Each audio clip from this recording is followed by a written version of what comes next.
పిల్లలిద్దరిని కాపాడి మిత్ర, లక్ష్మి అయితే ఇంటికి తీసుకొస్తారనమాట.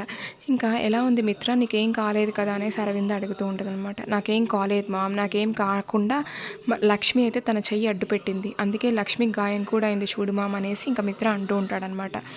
అత్తయ్య గారు ఇంక అసలైతే మిత్ర గారైతే ఈ గండాల నుంచి బయటపడడానికి కారణం లక్కీ పాపే అనేసి మన లక్ష్మి చెప్తూ ఉంటదనమాట.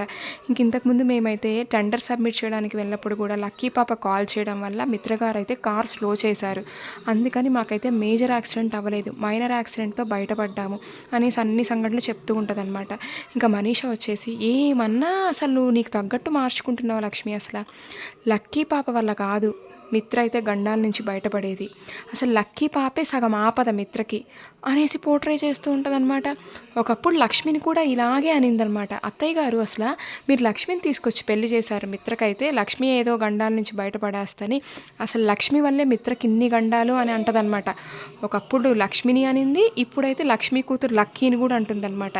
సేమ్ అనమాట, మదర్కి ఎలాంటి సంఘటనలు జరుగుతాయో ఇంకా కూతురికి కూడా అలాంటి సంఘటనలే తీసుకొస్తారనమాట సీరియల్లో. ఏవి మారలేదన్నమాట ఈ మనీషా. ఇంకా నెక్స్ట్ ఏం జరుగుతుందో చూద్దాం. Thank you.